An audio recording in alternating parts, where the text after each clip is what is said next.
You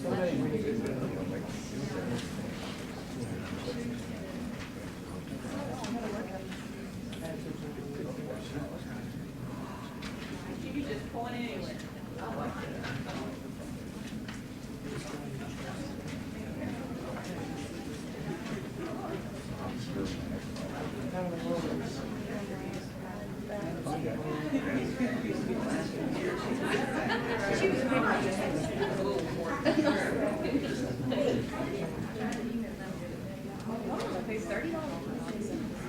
So I'll go ahead and get started. I want to welcome everyone to OCTC today for our presentation. My name is Donna Abel. I'm the library director here at OCTC, and this is being sponsored by the library and our Common Reading Committee. We want to welcome Eddie Price. Eddie is the author of Witter's Landing and is a lifelong native of Kentucky. A graduate of Kentucky Wesleyan College and Western Kentucky University, Eddie taught history for 36 years, 31 which were at Hancock County High School. He has also taught part-time classes for 21 years here at OCTC. Along with his students voting him Teacher of the Year numerous times, Mr. Price has received several awards, including Ashland Oil's Golden Apple Teaching Award, Who's Who Among Americans High School Teachers, and the Outstanding American History Teacher Award from the Kentucky Association for the Teachers of History and the Kentucky Council for Social Studies. Murray State University named him Outstanding Kentucky High School Teacher in the year 2000, and he received the Excellence in Teaching Award from Campbellsville University in 2012. Eddie has coached many award-winning academic teams and history contest winners. He is active in the Hancock County Historical Society and helped organize the Young Historians Club. Eddie is a world traveler who enjoys bicycling, horseback riding, and swimming. He lives in Hancock County, and he has 2 children, Sheena and Brianne. Welcome, Eddie. Thank you. Hear that, and I'm kind of going, who was that? It's all a long time ago, you know. I don't know if I'll be able to get this across well today. Can you hear me back there?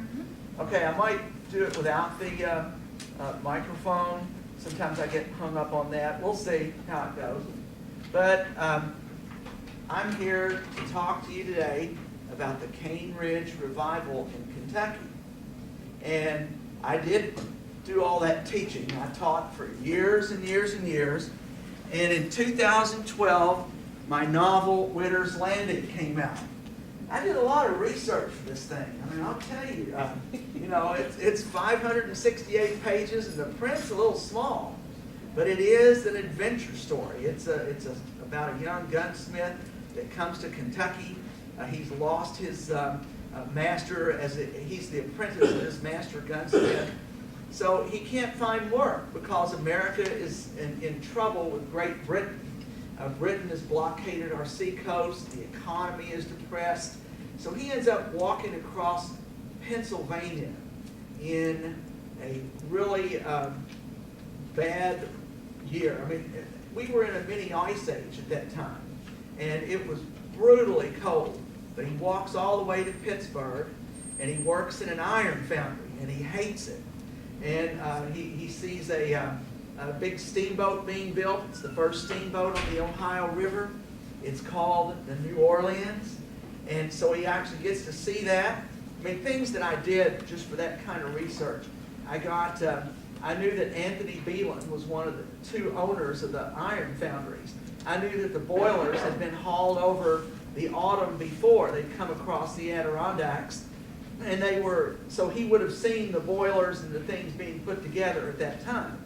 That sort of thing, I even did eclipses of the sun for planning, the sun stages, you know, or the moon, planning by the light of the moon, the dark of the moon. It was really a neat story. And I would have liked to have lived back then. Of course, then I realized food preservation and And disease, if you got something, you died a lot of times. And if you were strong enough to fight it off, okay.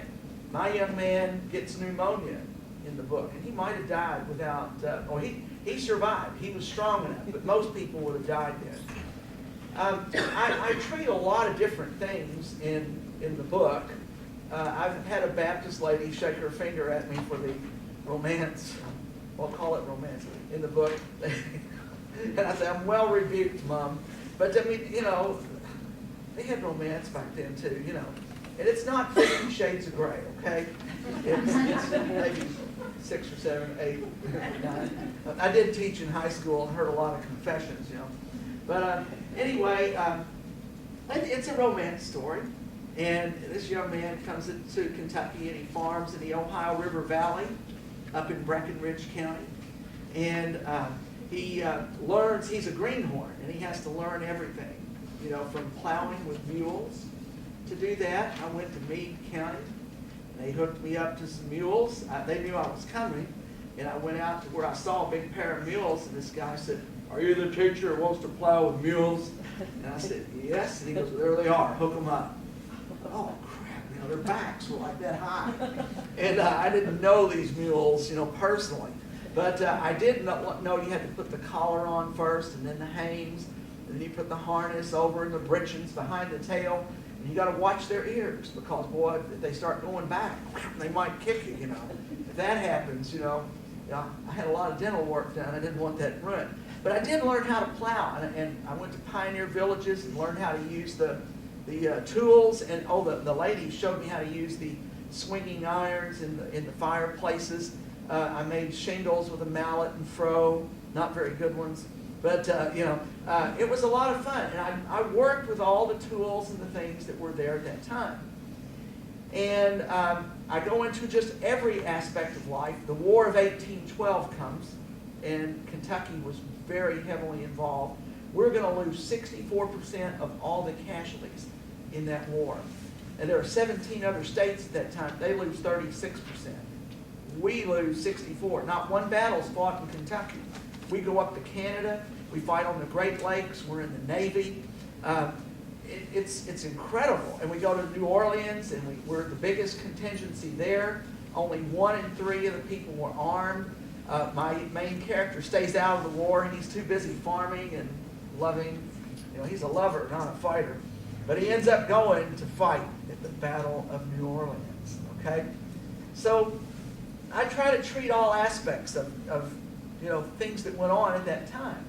Agriculture, politics. Henry Clay he was elected Speaker of the House in 1811. We're going to have those huge New Madrid earthquakes in 1811 and 12. They're in the book. And there's a brush arbor sermon in the book. Okay? And the brush arbor sermons back then, they're kind of like what we call the old tent revivals today. And so I've got a new program. I mean, it's so new. This is the first time I've had this costume on since September. And I've gained about 7 pounds. And I've been out running, So I thought, man, I'm not even going to get in it today. But I did. And the whole program, I've only presented once in front of people. I've done it in front of the mirror a couple times, People saw me, they'd haul me away, But anyway, I'm going to give you a program on what happened at Cane Ridge. There's a brush arbor sermon. If we have enough time, I'll read a few pages from that to show you sort of what went on. But you'll have a pretty good idea by the time the program's over, okay, about the Cane Ridge revival in Kentucky. So there is no limit to the level of humiliation I'll subject myself to if it gets my book out there, I mean, I'm in this costume. If I walk in someplace else, I'm liable to get beat up. But I have a 20-minute drama program. And I'm going to read it. I'm not off the script yet, okay? So you're getting the new version, okay? And so anyway, I'll tell you a little bit about the Cane Ridge revival. As I began reading about, what these brush arbor sermons were like, I mean, they'd scare the living daylights out of you. If you'd gone to one of those back in those days when you were in a dark grove with trees hanging overhead and lights flickering, I mean, you know, when those preachers got to howling and preaching, and they were actually using some of the natural phenomena of the day to scare the literal bejesus out of people. You know, I mean, it was, those brush arbor sermons were absolutely hair-raising. And it all kind of got its start at Cane Ridge, and there were even a couple of precursor revivals that gave Barton, Warren, Stone the idea, you know, behind having a revival at Cane Ridge. So I've sort of set the stage. Now I've got to go back to 1801 in my brain and try to get some kind of accent that somebody might have had back then. Okay? So I spoke earlier, so you know I'm not just total illiterate. But, all right, here we go. I'm here to talk to you folks about the Cane Ridge Revival. It took place way back in Kentucky in 1801. I was an eyewitness to that revival. And I'm going to tell you what I seen and what I experienced and what other people seen and what other people said they seen. I'm going to try to tell you that story. But, you know, sometimes when you see things, you might be as honest as you can be saying, I saw that. Maybe you really didn't know what you saw. That's the way it was at Cane Ridge. It was a major event in Kentucky history. Maybe one of the 5 biggest forces of change that you would have seen for our state and the direction that it would take afterwards. It was a big event for all the new lands west of the Appalachian Mountains. And it changed people's lives forever. And it helped shape our Kentucky culture. Now, it got its start way back in what was called the Great Awakening. Okay? Now, the Great Awakening actually started in Europe. There was a movement called Pietism. Before that, there had been a Reformation. And then in England, they started, in Scotland and Wales, they got to figuring that Anglican church wasn't doing enough to win people over. They was having these big old solemn sermons, you know, and doing the same thing every day. They said, we need to get at these people a little bit different. We got to light a fire under them. You know, we got to get at them through their emotions. There was one man over here in America that started doing that same thing. His name was Jonathan Edwards. Jonathan Edwards wrote a sermon called Sinners in the Hands of an Angry God. Man, I'll tell you, when you read those things, you think you're bound for hell. In fact, see all them hot colors, red, orange, and yellow? Those things were, you know, everything that he said pointed to, you know, doom. That if you didn't know whether he was going to take you in or not. You might think he was saved and you might not be. But man, he got to packing people in to his churches. It was changing things over in the colonies. Okay? Now there's this other little feller over in the colonies. His name was George Whitefield. But we called him Whitfield over here. He was a little feller, about 4 feet 11, shorter than me. You know? And another thing that he had going, I don't know if you can tell much there, he was a little bit cross-eyed. You know? He'd be talking to somebody and had his eyes on us. Is he looking at me or is he looking at them over there? Or is he looking off at something in the great beyond that maybe we can't see? They said that he had some kind of mystical power. And they made fun of him for being cross-eyed and short. But that didn't faze old George. Old George had a voice that would boom like a cannon. It just, I mean, he could be heard from 5 miles around, square miles. That was paced off by Benjamin Franklin. Benjamin Franklin scientifically paced out in a town where he was and said, you could hear him for 5 square miles. He estimated 30,000 people could hear George Whitefield. There he is. You can see them cross-eyed there. He toured all, that's called strabismus, by the way. And today they can kind of correct some of that, you know.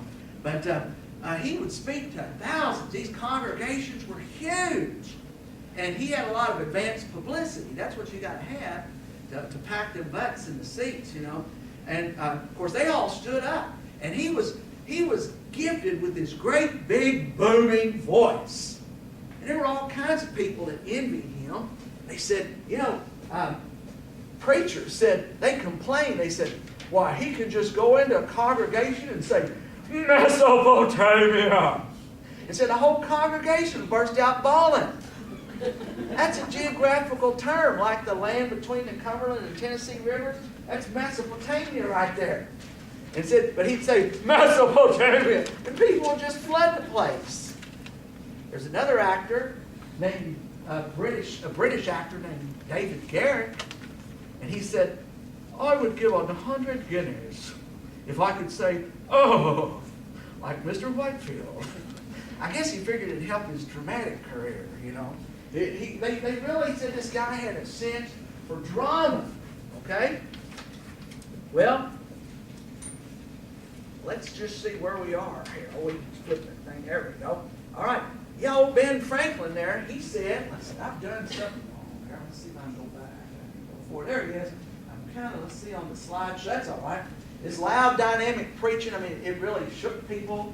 You can work on it over there. See, I'm 1800s. I don't know.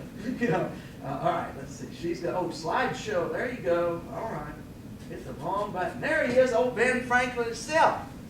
Now, Ben Franklin said, you know, I've got to stop going to his revivals. Now, Ben was a deist. He believed that there was a creator that set the world in motion, you know, like a divine clockmaker. And he didn't really subscribe much to Christianity.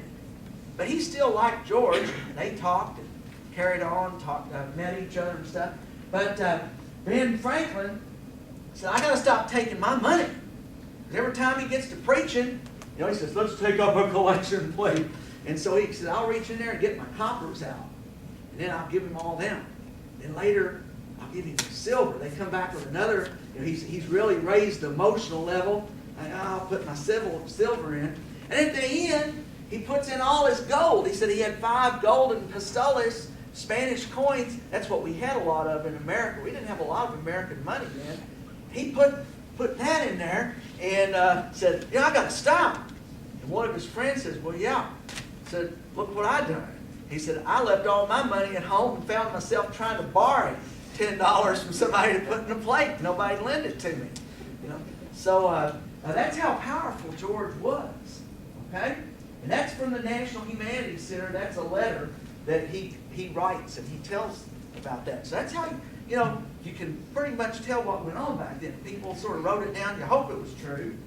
Well, in 1792, or after the American Revolution, people started going across the Appalachian Mountains, and Kentucky became the 15th state in the Union.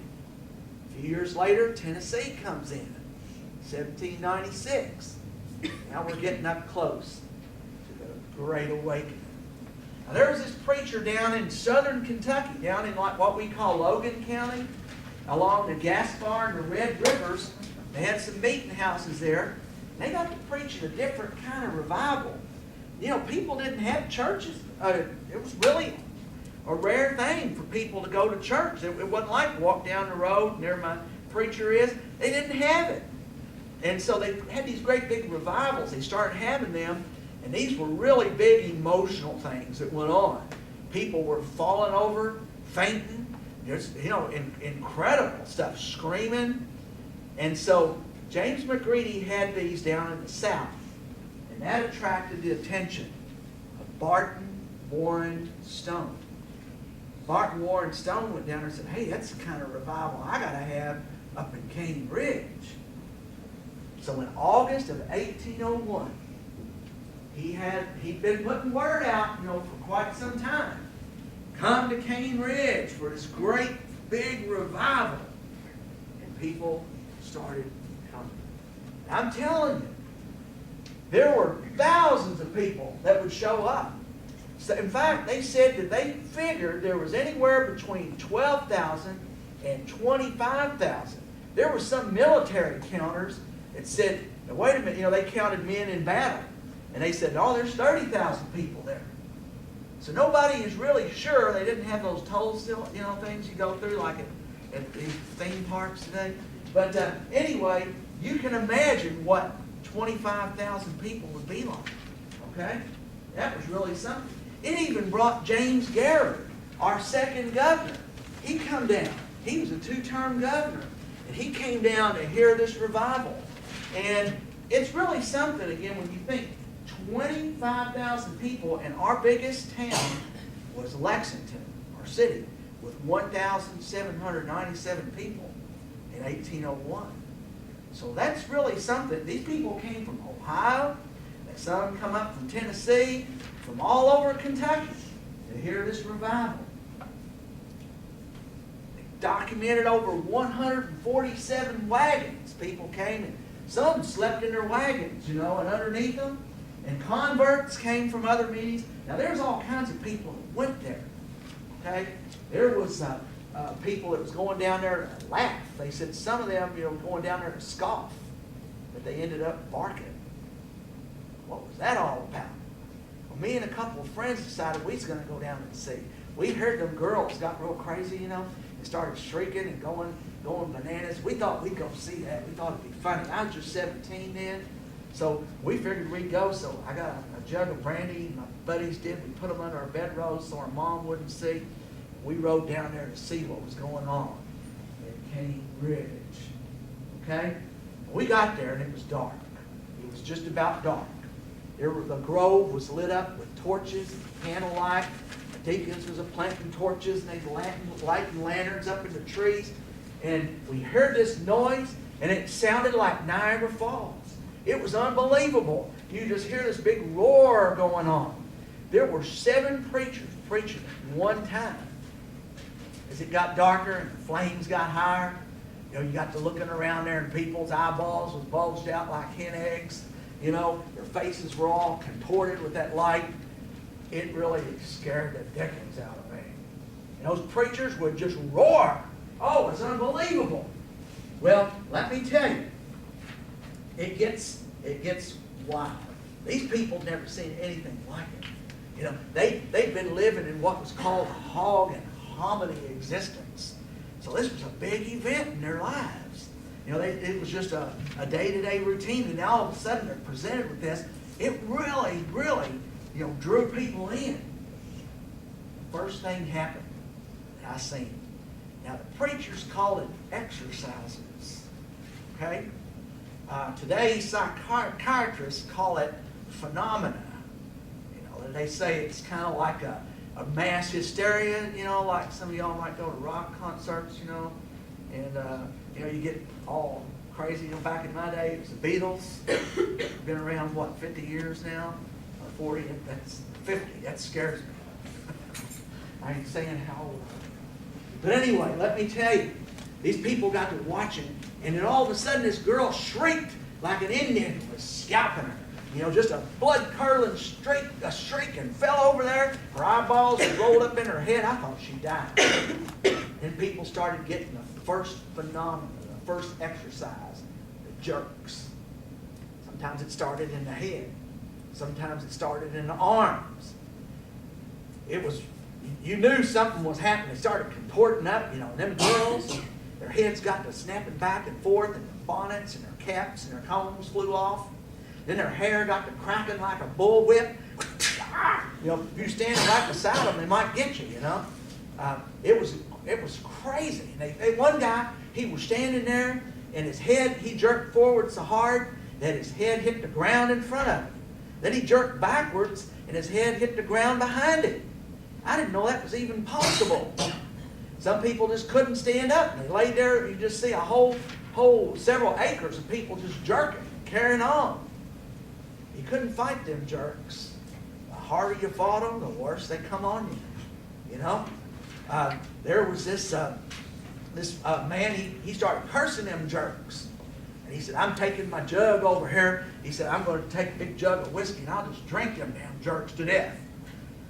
But he could not put the bottle to his lips, no matter how hard he tried.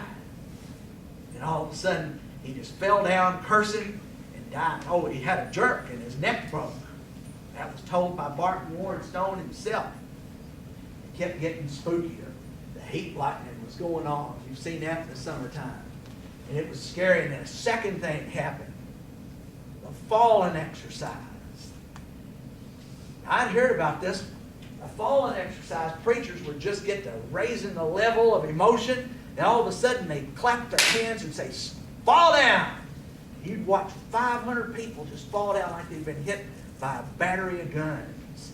You know, just look like wheat. You'd cut underneath them, and they'd just fall backwards. And he'd clap his hands over here, and another 500 would fall down. Some of them laid there. One girl named Rachel Martin, a Kentucky girl, laid there for 9 days. I guess they had to give her water. I don't know. Some of them would lay there and they could not speak. They could not move. Others could move but could not speak. Some of them rolled over and over like logs. You know, incredible.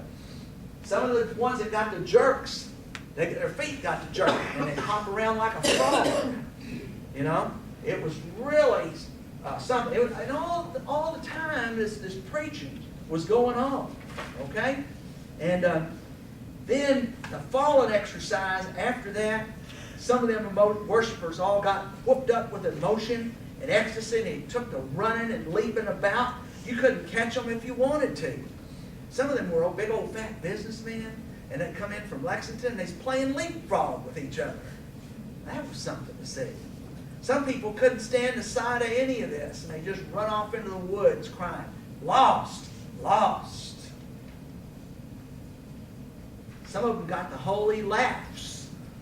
That was one of the most piercing sounds you'd ever hear. So you start laughing, you know, it was a real high pitch. You know, you'd look over, what was that going on? You'd hear a bunch of that, and I mean, it'd peel the hide off of you, you know? And again, it's just like them jerks. Try to fight. Haven't you ever been laughing someplace you weren't supposed to? You know, kind of sit there and try to hold it in. It gets worse and worse. Finally, you just bust out laughing. That's the only thing you could do. And prayer was a cure, but that was it. I mean, this was really a scary thing. But I guess the scariest thing that happened was when people got down on all fours and they got to barking and treating the devil. And then some of them would just get down there and they'd start walking around there snarling and snapping. They'd bite somebody on the back of the knee, and they'd say, there he is over there, sick him, sick him. And you'd hear them, arr, arr, arr. And then when they tree that devil, you'd hear, arr, arr, arr, arr, arr, arr, like dogs do, you know, when they got a coon up a tree. They'd change their bark, and they'd say, yep, they done treed the devil. And that was a scary thing to see. All this stuff was going on. Imagine how that might have been. It was kind of funny to a 17-year-old.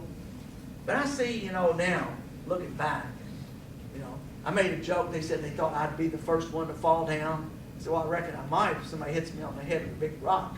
You know, I might fall down. But I realized we was making fun of people. People are funny. I mean, look around you. We're all kind of funny. But, you know, these people were coming there looking for something. They didn't have no church. They didn't have no religion. And so when they were there, they were actually expressing things that, you know, some people called this, oh, they talked in tongues. Some preachers said, yep, that's Hebrew. Yep, that's Aramaic. You know, I thought it sounded like babies babbling. You know, I don't pay much attention to babies.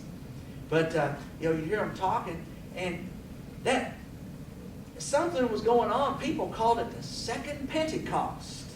You know, the day of Pentecost in Acts. So that was really an event to see. And I realized that we always make fun of people. We shouldn't make fun of their religions.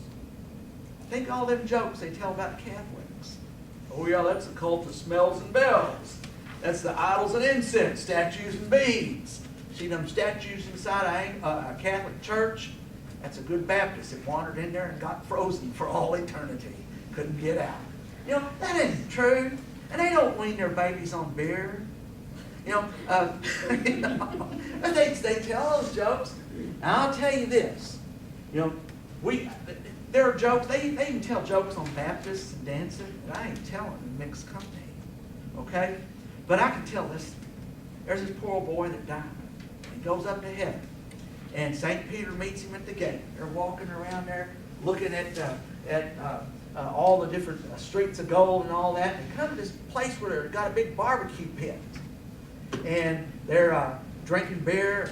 They say, "Who's them?" St. Peter says, "That's the Catholics. They made it."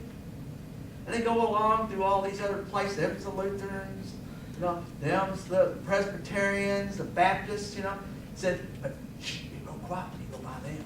They think they's the only ones here." But and that's one thing. Everybody says their religion's the closest. And so that's what went on at that time. We need to know that we don't need to be making fun of each other's faiths. But it is something to consider. That this event took place in Kentucky. Some preachers lost their jobs. They said, "You don't need to be doing that kind of stuff. That's wrong." Martin Warren Stone was kicked out of his church. He said, "That's all right. I'm going to start another one." And there was a man named Campbell who starts a group called the Campbellites. We'll see a few more of these here in just a minute. But the darkened groves, I'm switching back to modern, okay? Not much better, but okay. These are some of the old pictures. At one point in time, 17 different preachers were at Cane Ridge. One preacher named William Burke, there was a tree that had been struck by lightning and it had fallen down, and he ran up and stood in the fork of that thing and preached to people. Others, they built big podiums like this one over here, and they would preach. You see people here falling down, having the falling exercise there. Again, all kinds of people came to Cane Ridge, rich and poor, and Governor Garrett didn't experience some of the wild phenomena that some people did, but he did get light in the head and weak in the knees, and he writes this in a journal. So he was actually there. Okay, these are some of the preachers that were there. James Finley, a young man from Ohio. I took a lot of his biographies and different ones and sort of blended them into a synthesis, and it's still rough. I'm telling you, y'all are getting the first real performance. Like I said, I almost didn't get in these clothes. I bought them in September, and I gained a little over winter. So, but we do have a hymn that was sung at that time, okay? And I'm going to play it. One guy in Georgia said that it made the flesh tremble. It was sung in 1808. They're not really sure what hymns were sung during that time, but you're going to recognize probably the tune. If any of you go to church, you might recognize the tune. The players of this, and we're okay on time. Is that right so far? Okay. The kids that did this, I taught high school, and I exploited the youth of America. Actually, I did pay them. J.D. Estes and the Chasing Chickens Band did a number for me called Hunters of Kentucky. And I go around in a military costume of the day with my .32 caliber rifle. I don't bring it to school. But they played that, and it's a mandolin, a violin, which is a fiddle on Saturday nights, and a guitar. And so I said, look, I've got to have this hymn. I found Good Shepherd. And that was the song that was written. But it was written to the tune of another song, okay, just like the Star Spangled Banner was. Star Spangled Banner is what you call a contrafactum. It was called the Anacreontic song, or the drinking song. This was also written in the Appalachian style of shape notes, okay, and it's coming back. Shape notes they're enjoying a renaissance right now, and the actual notes help people who don't know music. They're like diagrams, like triangles, one pointing up, one down, a dark circle, a square, and you see these different notes, and it helps people sing. We don't have that. But let's play this. And, these kids were sophomores at the time they did this in high school. Pretty good. Let's see if we can hear it.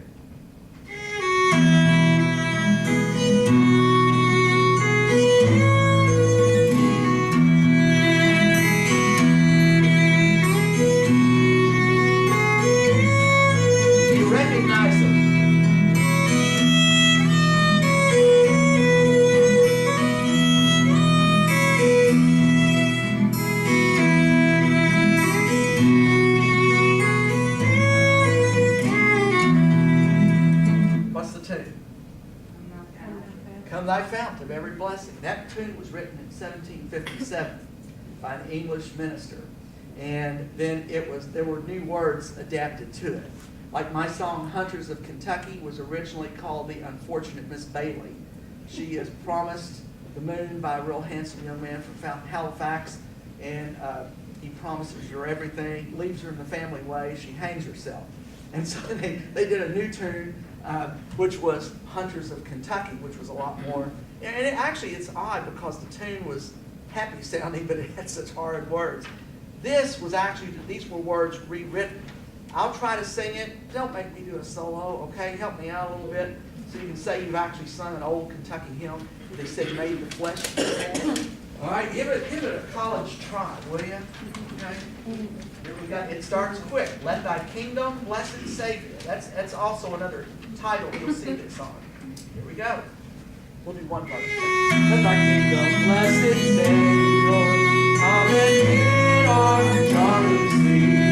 Come, O come and reign forever, God of love and Prince of peace. Visit now for me, Zion, day and night. What's that also be? Day and night, God has your time. Come, good shepherd, feed thy sheep. That's what I get for looking up. I didn't have my glasses on. So, okay, but that's the song, Good Shepherd, okay? We know that one thing about Kentucky, Colonel Robert Patterson, one of the first settlers in Kentucky and was very instrumental in getting it to become a state, wrote about what went on. He described who was there, what was going on, how it was impacting the crowds, that sort of thing, how many wagons he counted. And he's a pretty solid guy. And these preachers, I think they were pretty honest. They might have counted a little high for their congregations, but some of the preachers right there, no less than 17 preachers were there. I think there were 21. Some people say no, there weren't that many. Many would be censured by their churches for being there, but it actually did transform how services would be preached in Kentucky. Again, estimates on communion. That seemed to be a big thing with these. It was the Presbyterians, and they were really big on saying that people got communion, and some of them had never had that before. And they talked about the slain, people that fell over.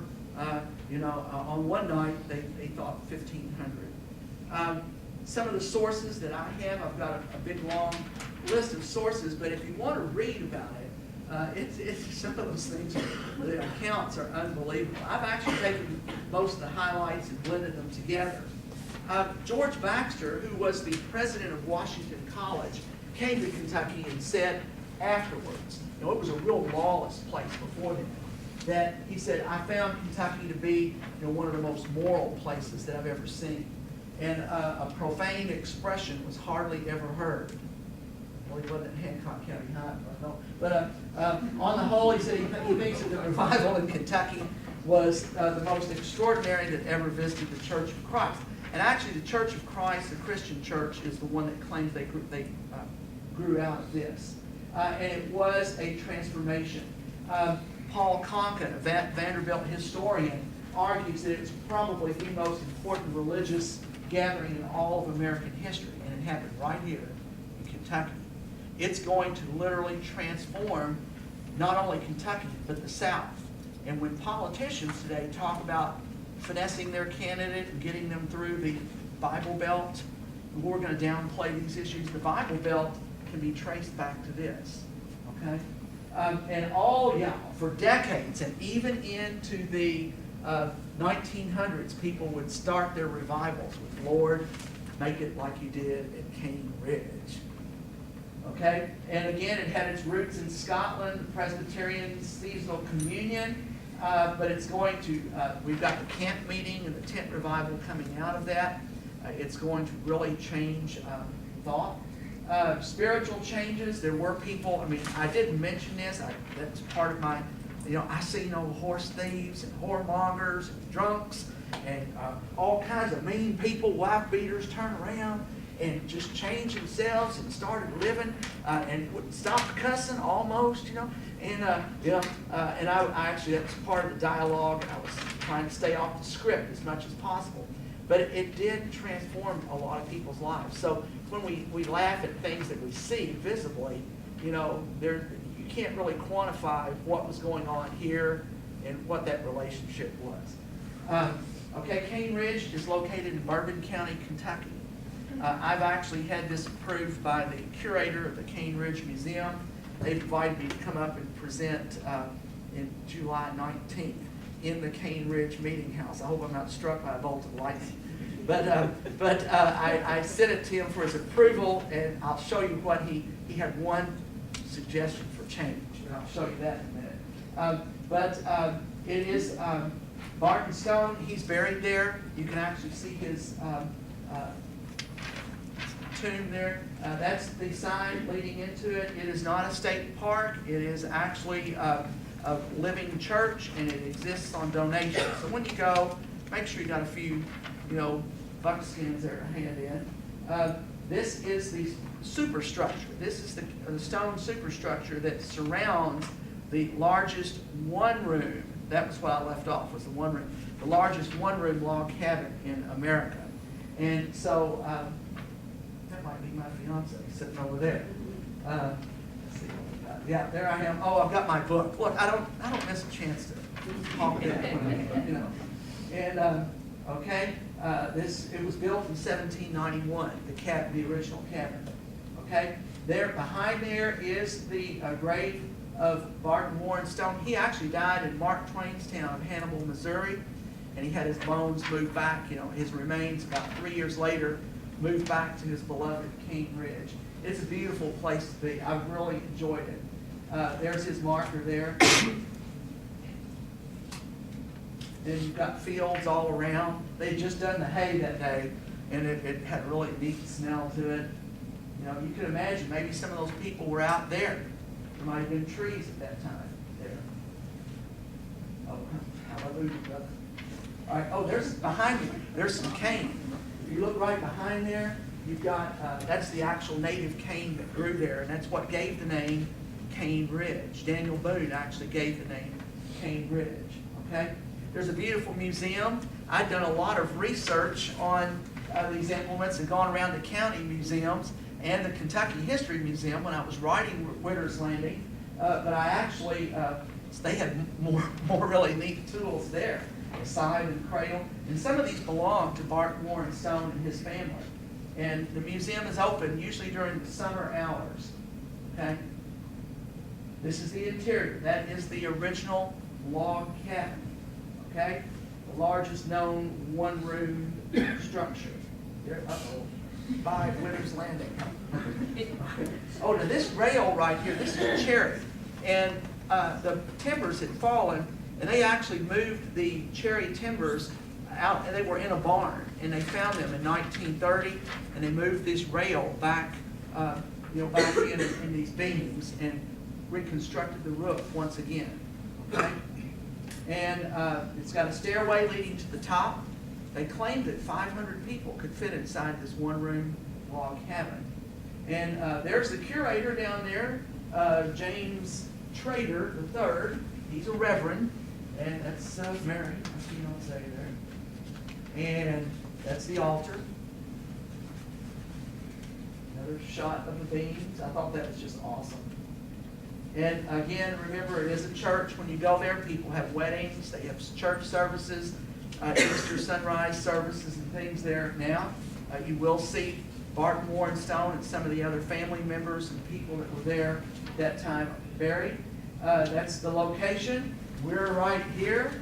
So if you ever get a chance to go up there, I'll take I-64, get off at the Paris exit, and go there and tell them Eddie Price sent you. All right, and those are some of the hours and things there. So that's the brand new. Had a few burrs in it, but you know, I went on and just thought, no, I'm not going to try to read too much. I'm just going to do that. And if I do any reading at all, I can do that later.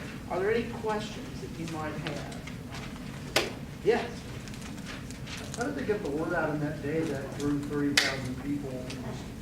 newspapers or word of mouth? You would really be surprised. A lot of it was word of mouth. In fact, I had a thing, you'd be really surprised how fast people found out about things. People did, they moved. And there was a network. There was a Kentucky Gazette. There was the Western Courier in Louisville. There were papers, and the Rivers, of course, they post those up in stores, and people were pretty well informed. It might be a week old, but he'd been working on it for months, and it spread. And one community would tell the next and the next, and they had a few months to get ready. But that's pretty much all I know. They didn't have cell phone, text, that drives me crazy. Go out with my family member, and we're sitting there, and they're all sitting there. But can you imagine what that would have been like being there at that time? So the book itself, I've just had so much fun with it. We're in a third printing. I'll be in New Orleans, the Battle of New Orleans, in a different outfit. It's this one right here. It's got the moccasins and the gun and all that kind of stuff. And I've gone with the reenactors. I met these guys, and they all ended up buying the book and loving it. And so here I am with a group of reenactors at the Battle of Fort Meigs, the 200th anniversary. We are still in the battle, or the bicentennial of the War of 1812. A lot of people don't really talk about it. We lost 64% of all the casualties. Just amazing. There were like I said, 17 other states. They lost 36. We went down to New Orleans. Only 1 in 3 had guns, and but my main character had a gun, and he was a dead shot. And so I've got him at the Battle of New Orleans. I actually talked to kids as well. These are little 4th graders down at Old Mulkey Meeting House, and they started busing them in at 8 o'clock, and I did high school all the way up until 3:30, and then I had to do an afternoon program and then a community program by lantern light, and that was fun. So and then I had to drive home. So they got their money's worth out of it, But anyway, do we have time for a reading or not? It's getting close, isn't it, to the end? Or I don't have to read. I don't, unless you want. If there's time, I can do a little one. Do a quick reading? Yeah, I can do a little one. I've picked the revival. My main character, Craig Ridgway, is 21 years old, and he didn't really have a religion at that time. He ends up actually with the Catholic family, and a Catholic priest comes in, and he ends up converting to Catholicism. But he goes to one of these rush hour sermons, or he's thinking about it at this time. And so this was my take on it. Okay, here we go. It's terrible getting old. But, all right, here we go. Let's see. All right. At the end of the big clearing stood a covered, Sean, do this, maybe? Yeah. At the end of the big clearing stood a covered wooden platform from which the preaching would come. Levi, Craig's friend, had constructed the floor some 5 feet above the ground to give Lewis Ryder, the evangelist, a commanding view of the congregation and to make him visible from the back of the crowd. Shortly before dusk, a group of men began setting up wooden chairs for the special guests and other dignitaries. A song leader ascended the steps and took his position on the platform behind a wooden stand. "That is Brian Jarvis, the silver baritone of the West," Levi whispered. "They say that when he sings, the flesh trembles." People began pressing forward into the clearing as the lengthening shadows fell from the forested hills. "All gather round," Jarvis boomed. "Get those kids and dogs quiet. This meeting is about to commence." Men began planting unlit torches around the platform as people settled onto the grass. Some spread quilts or blankets, others laid out their own coats, or sat on primitive benches, while others stood waiting for the festivities to begin. An atmosphere of expectation began to ripple through the assembly, something palpable and inexplicable that even Craig, in his skepticism, could sense. The dignitaries took their seats on the stage behind the pulpit. Raising his hands to the sky, a tall, bearded deacon commanded, "Bow your heads." When everyone complied, the deacon intoned, "Shall we pray?" His voice carried well into the silence of the clearing.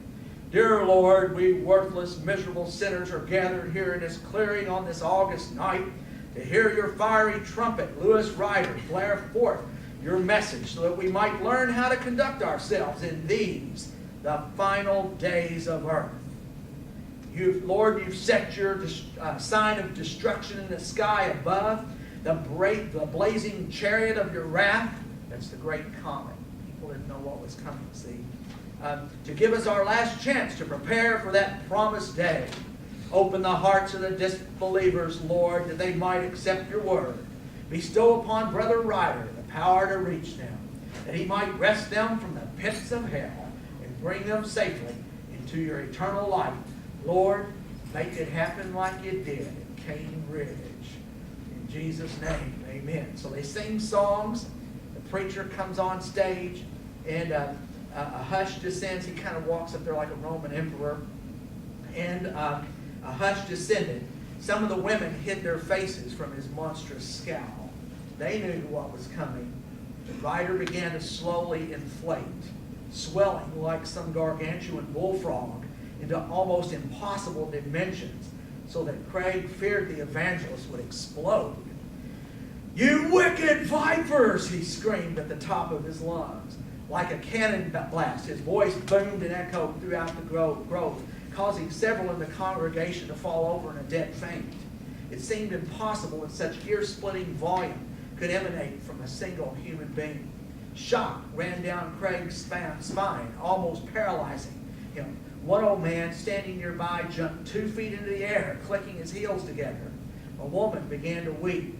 Then, like a horse out of a gate, Ryder launched into a sermon that tore into the heart of every person present. The verbal abuse raged for an unbelievably long time. Back then, like I said, George Whitefield began to preach and talk about, and Jonathan Edwards, how sinful people were. So he calls them every awful thing in the book and names their sins. And he actually even points out people whose sins have been made known to him in the crowd. That's a lot of fun, you know. But he gets talking about the angel and sending his censer of fire across the sky. And he says, "Now, just what do you think that big thing is doing up there, that comet? How much clearer does the Bible have to be? Even a fool can look up into the heavens and make the connection. Just what do you suppose that thing is doing there in the sky? Have any of you seen anything like it? No one has. Listen to the next scripture, friends. It just keeps getting better." He gestured for someone to hold the torch nearer. "And the 4th angel sounded, and the 3rd part of the sun was smitten, and the 3rd part of the moon, and the 3rd part of the stars, so that the 3rd part of them were darkened. And the day shone not for the 3rd part of it, and the night likewise." That very year, we had had this complete, total eclipse of the sun. Tecumseh's brother, the prophet, had found out about it up in Indiana, and he was trying to whip the Indians into existence, you know, and or into rebellion.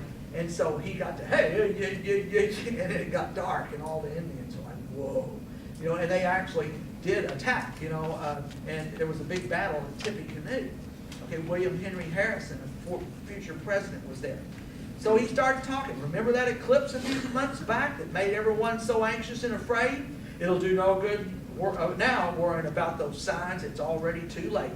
God's judgment is here. You brought it down upon yourselves, upon us all. And so then later, he reads a thing about there will be thunderclaps, lightning, and earthquakes. And it wasn't just a few months later, in November, we had across the Mississippi River in the New Madrid area of the Missouri Territory, Louisiana Territory then, we had the biggest earthquake in American history, you know, in this area, documented. I mean, when it cracked sidewalks in Washington, D.C. and rang church bells in Boston and Philadelphia and changed the entire course of the Mississippi River, I mean, whole square miles liquefied, you know, soil, and fell into the river and changed its course. Reelfoot Lake was formed, exactly. And so a big chasm opened up, all that water ran in. There was a big 20-foot seiche, and my main characters are on there during the 3rd earthquake. so I've got a lot of, a lot of stuff going on in there. Again, it's a romance story. I mean, lick your fingers before you turn the tape on. But anyway, it's a good book, and a lot of people don't write about this period. They write about Daniel Boone and the forts and the Indians. They write about the Civil War. But you don't see that period in between very often, at least in fiction. And so I've tried to show some of the things that were going on at that time, and just plug it in and move my characters in and among them. So that's it. Let's give a round of applause.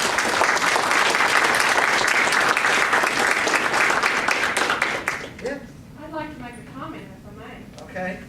Going back to the Jonathan Edwards, and it mentioned the Wales revival. And this might be interesting for some that's never heard this, but the story that came out of the Wales revival is, and it was in, they were coal miners there.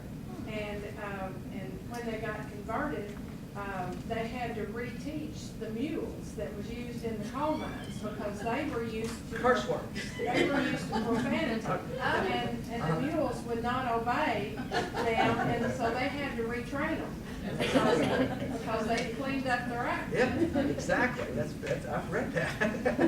There are copies of his book available if anybody wants to purchase a copy and get it signed by Eddie. Also, if you haven't signed the sign-in sheet, be sure to do so to get your credit for your class. Anything else at all before we? I was gonna say, I think Mr. Price is gonna join us for the book fair in March 19th through the 21st. And Yeah. a lot of other writers, so hopefully you're paying attention to those announcements. Yeah. If you don't have the cash, I know how college kids are. I was that way. And Present you with a little. well, thank you. Appreciate that. Thank you very much. Thank you for being here. Thank you.